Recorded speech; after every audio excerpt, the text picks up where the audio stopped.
কাঞ্চনজঙ্ঘা। বলছি নেপালে অবস্থিত বিশ্বের তৃতীয় উচ্চতম পর্বতশৃঙ্গের নাম। হেমন্তর শেষ দিকে ও শীতকালের কিছু সময় বাংলাদেশের উত্তরাঞ্চলের জেলা পঞ্চগড় এবং তেঁতুলিয়া উপজেলার কয়েকটি জায়গা থেকে দেখা মিলে এই কাঞ্চনজঙ্ঘার। কাঞ্চনজঙ্ঘা ছাড়াও এই পঞ্চগড় তেঁতুলিয়াতে কি কি দর্শনীয় স্থান রয়েছে আর কিভাবে সেগুলো ঘুরে দেখবেন, কত টাকাই বা খরচ হতে পারে এই জায়গাগুলো ঘুরে আসতে, থাকবে তার বিস্তারিত। আজকের এই যাত্রাকে আরও একটু সুন্দর করে তুলতে পারে আপনার মূল্যবান একটি সাবস্ক্রাইব। নিরাশ করবেন না এই মন নিয়েই শুরু করতে যাচ্ছি আজকের কাঞ্চনজঙ্ঘা ভ্রমণ।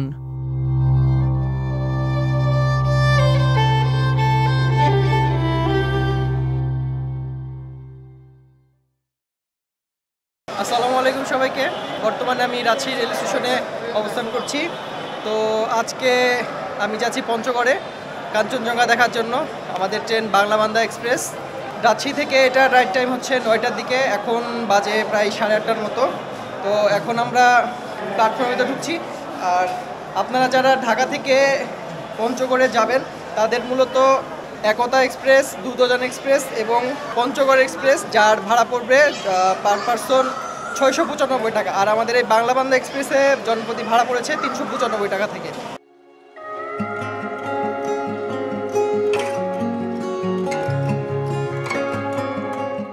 রাত 9টার বাংলাবান্ধা এক্সপ্রেসে করে আল্লাহর নাম নিয়ে যাত্রা শুরু করলাম পঞ্চগড়ের উদ্দেশ্যে।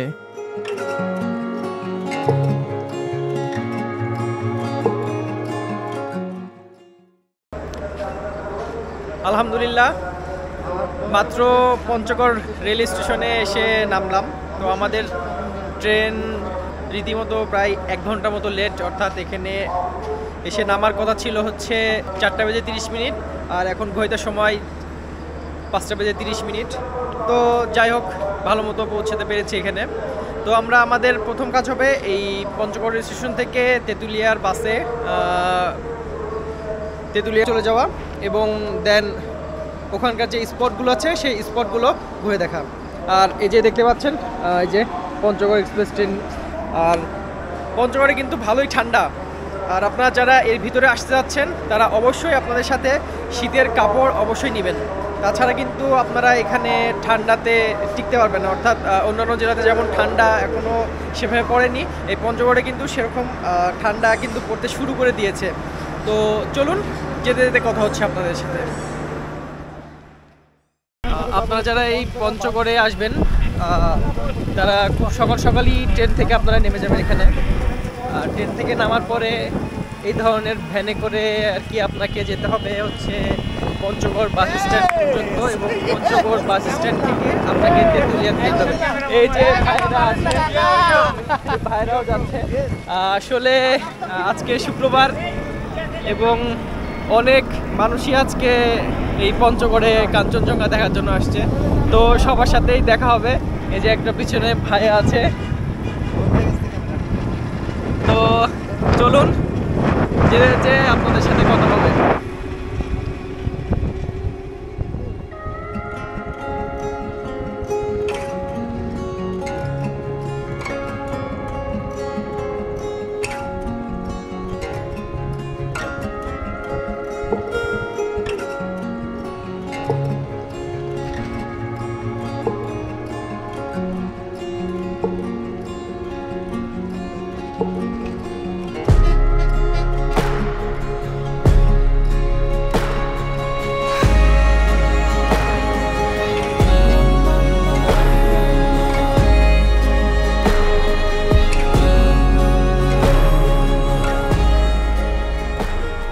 বর্তমানে অবস্থান করছি তেঁতুলিয়াতে।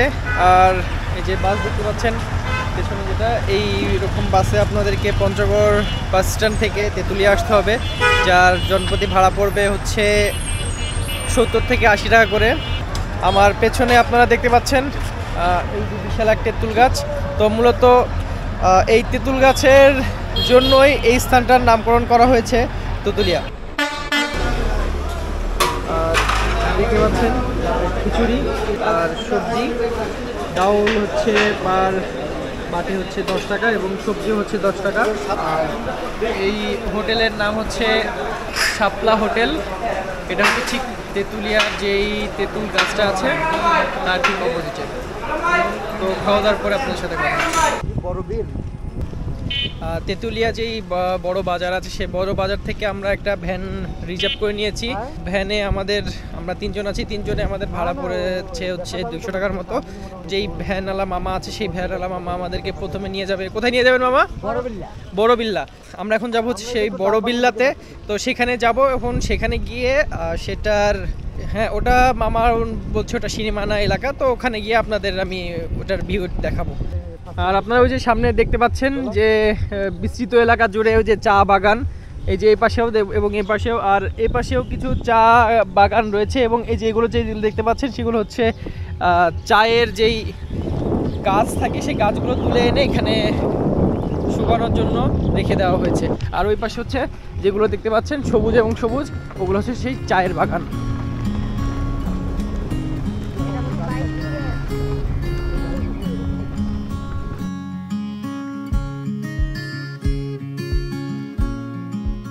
আর দেখতে পাচ্ছেন এই কাঁচা পাতার যেই চায়ের দোকান আছে সেই চায়ের দোকানে বিভিন্ন ধরনের চা আপনারা এখানে আসলে পেয়ে যাবেন। আপনারা যদি চান যে বাসার জন্য চা নিয়ে যেতে, তাহলে কিন্তু এখান থেকে আপনার ইচ্ছা করলেই বাসার জন্য চা নিয়ে যেতে পারেন। অবশ্য কাঁচা পাতার চা না, কিন্তু এই যে গুঁড়ো চাগুলো দেখতে পাচ্ছেন আমার হাতে, এই যে লেখা আছে হোটেল বড় বিল্লা অ্যান্ড কাঁচা পাতার চা হাউস। তো এই ধরনের চা পাতাগুলো আপনারা কিনে নিয়ে যেতে পারেন। এই পাশে দেখতে পাচ্ছেন চায়ের বিভিন্ন ধরনের মেনু দেওয়া আছে এবং লিস্ট দেওয়া আছে।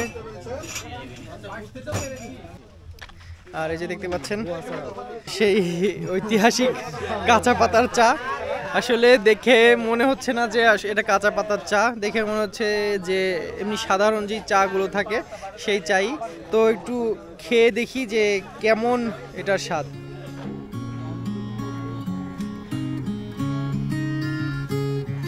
আছে মোটামুটি, খারাপ না।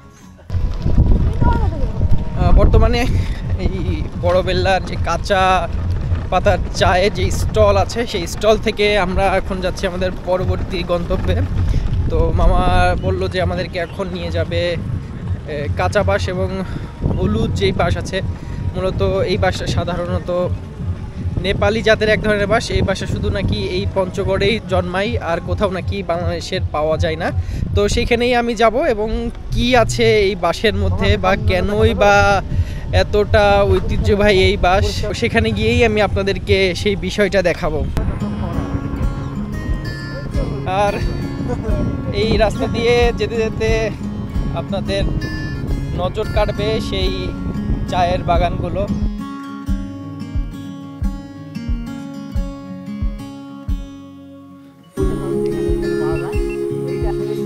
চলে এসেছি সেই ঐতিহ্যবাহী কি বলে এটা, ভাদিম অথবা কাঞ্চন বাঁশ এবং হচ্ছে colour printed bamboo made in Thailand.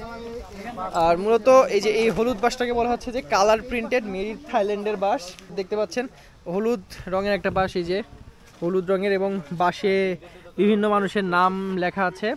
ঠিক ওই পাশে দেখতে পাচ্ছেন সেই মোটা জাতের যে বাঁশটা আছে সেই বাঁশটা। চলুন আমরা একটু এই বাঁশের কাছে যাই। আসলে বাঁশের সাইজটা এক একটা আপনারা দেখুন, অনেক মোটা। আসলে সাধারণত বাংলাদেশের কোথাও এই ধরনের আমি বাঁশ দেখিনি এই ধরনের মোটা। আর এই প্রথমই আমি এই ধরনের মোটা বাঁশ আমি পঞ্চগড়েই দেখলাম। এই পঞ্চগড়ের এলাকাবাসীর ভাষ্যমতে যে আমি আপনাদেরকে বাঁশটা দেখালাম, যে পেছনে যে মোটা বাঁশটা দেখতে পাচ্ছেন সেই বাঁশটা বিভিন্ন জায়গায় দেখা গেলেও এই যে হলুদ যে বাঁশটা আছে এই বাঁশগুলো নাকি এই পঞ্চগড় ছাড়া আর দেশের কোথাও দেখা যায় না। কথাটা আসলে কতটুকু সত্য সেটা আমি আপনাদের কাছেই ছুড়ে দিলাম। আপনারা কমেন্ট করে জানান, আপনারা যদি দেশের কোথাও এমন ধরনের বাঁশ বা হলুদ রঙের বাঁশ যদি দেখে থাকেন অবশ্যই কমেন্ট করে জানাবেন।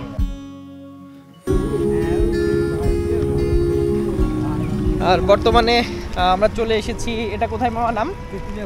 তেঁতুলিয়া পুরাতন বাজারে। তো এখান থেকে আমরা মূলত দেখব ভারতের যে শিলিগুড়ি ব্রিজ, এবং আর এখান থেকেই মূলত কাঞ্চনজঙ্ঘার অনেক অংশটাই দেখা যায়। তো আমরা দেখার চেষ্টা করব।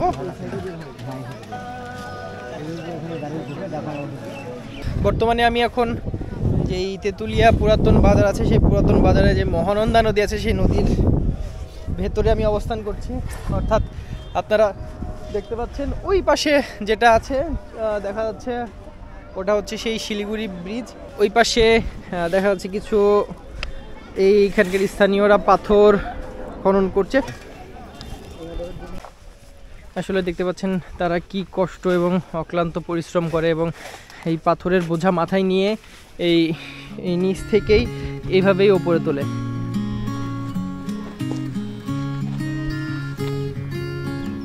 এই মহানন্দা নদীর পাশে একটি অনেক পুরনো একটি মন্দির আছে আমরা দেখতে পাচ্ছি। সেই মন্দিরের কাছে যাব এবং মন্দিরটা ঘুরে আপনাদেরকে একটু দেখাবো। মূলত এটাই হচ্ছে সেই মন্দির। মন্দিরটার চূড়া দেখতে পাচ্ছেন অনেক উপরে।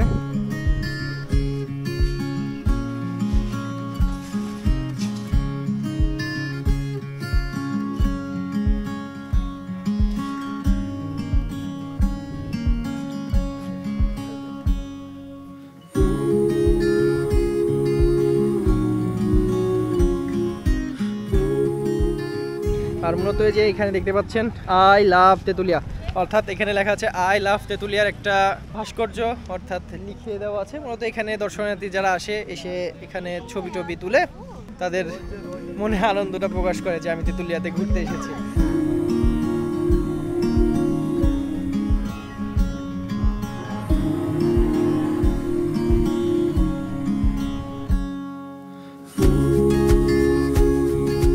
আমরা এখন এই তেঁতুলিয়া লাভ পয়েন্ট থেকে আমরা এখন সরাসরি চলে যাচ্ছি হচ্ছে তেঁতুলিয়া ডাক বাংলোতে।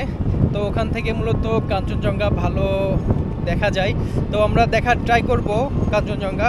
এখনো পর্যন্ত কিন্তু কাঞ্চনজঙ্ঘা দেখা যায়নি বা উকি দেয়নি, তো দেখা যাক ওখানে গিয়ে আমরা কতটুকু দেখতে পারি বা আমাদেরকে কাঞ্চনজঙ্ঘা হতাশ করে কিনা।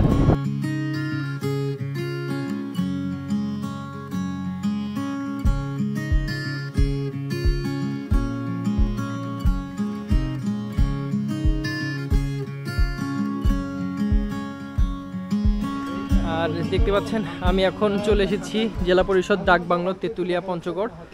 এই জায়গাতে কিন্তু এই জায়গা থেকে অর্থাৎ কাঞ্চনজঙ্ঘার অনেক অংশটাই কিন্তু দেখা যায়, এবং এই জায়গাতে দেখতে পাচ্ছেন অনেক দর্শনার্থীর ভিড় জমেছে। আর এখন কিন্তু যেই কাঞ্চনজঙ্ঘার চূড়াটা থাকে, চূড়াটা হালকা হালকা দেখা যাচ্ছে। ঠিক কতক্ষণ নাগাদ এটি পুরোপুরি দেখা যাবে সেটা বলা যাচ্ছে না, টোটালি ডিপেন্ড করবে ওয়েদারের উপর। তো আমরা এখন এই ভেতরে ডাক বাংলোর ভেতরে একটু আমি প্রবেশ করব এবং ভেতরটা কেমন কি পরিবেশ সেটা একটু ঘুরে দেখাবো আপনাদেরকে।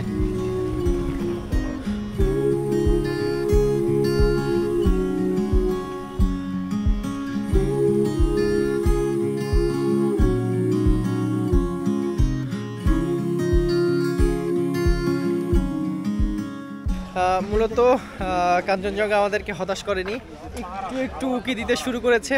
কখন নাগাদ এটা পুরোপুরি দেখা যাবে সেটা বলা যাচ্ছে না। ওইদিকের যদি মেঘ কেটে যায় তো কাঞ্চনজঙ্ঘা কিন্তু টোটালি ক্লিয়ার দেখা যাবে। গতকালকেও এলাকাবাসীরা বলেছে এখান থেকে নেই, গতকালকেও একদম টোটালি ক্লিয়ার দেখা গিয়েছে। আজকে কতটুকু দেখা যাবে কি না যাবে সেটা টোটালি ওয়েদারের উপরে ডিপেন্ড করবে।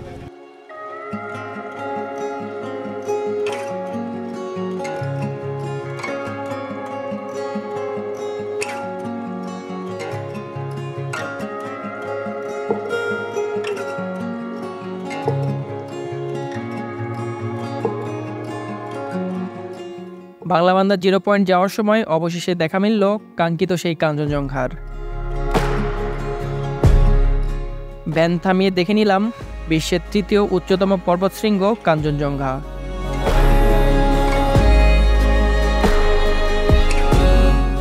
আমার অ্যাকশন ক্যামেরাতে ভালো মতো বোঝা না গেলেও ফোনের ক্যামেরা দিয়ে দেখানোর চেষ্টা করলাম আপনাদের। এই যে এই জায়গাটিতে ভালো করে খেয়াল করুন, এই সেই কাঞ্চনজঙ্ঘা, বহুল আকাঙ্ক্ষিত কাঞ্চনজঙ্ঘা।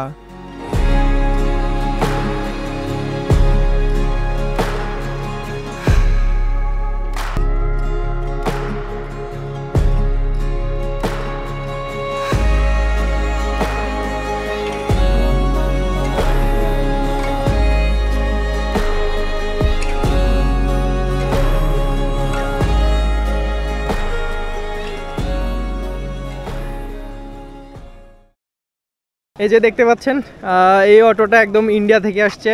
মামা ইন্ডিয়া থেকে আসছেন আপনি? পেছনে দেখতে পাচ্ছেন ওপরে লেখা আছে সিকিম, থিম্পু, ভুটান, কাঠমান্ডু, নেপাল।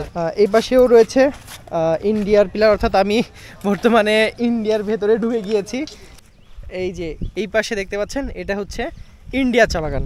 আমি এখন দাঁড়িয়ে আছি এই ইন্ডিয়া চা বাগানের একদম মাঝখানে। পুরো এলাকা বিস্তৃত জুড়ে কিন্তু সবুজ আর সবুজ।